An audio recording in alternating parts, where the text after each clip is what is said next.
ইয়ামিন জানো, এক ধরনের সাপ বের হয়েছে, আর ওই সাপগুলা নাকি খুব ভয়ঙ্কর। আরে ধুর, চুপ থাকো তো। তুমি দেখছো কখনো?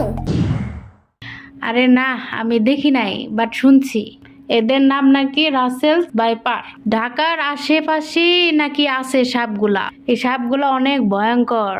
এদের কামড়ে নাকি মানুষও মারা যায়। এমনি বললো না, আমার হাত বুট বেড়ে যাইতেছে। আরে তুমি হার্ট বুট বাড়াইও না। ভয় লাগলে কি করতে হয় সেটা বলো। ভয়টা তো জানি না, তবে রাসেল ভাইপার দেখলে 5 ফুট দূরে থাকতে হয়। তবে এই সাপ যদি কামড় দেয় 2-3 ঘন্টার মধ্যেই হসপিটালে নিতে হবে।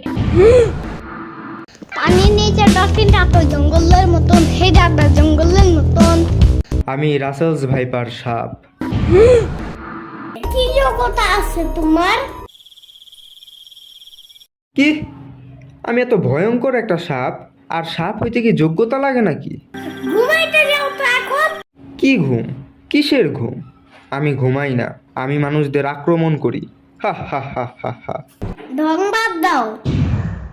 কিসের ঢং? আরে আমি সাপ, রাসেলস ভাইপার সাপ, বিষাক্ত সাপ। ঢং বাদ দাও। কেন বাদ দিব?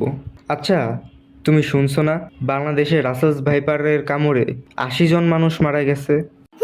বলছিল তো, বাট কাহিনীটা ভুয়া। আরে ভুয়া না, ভুয়া না, দেখো এই সব কিছু সত্য। ভয় পাও আমাকে। হু হা হা হা হা।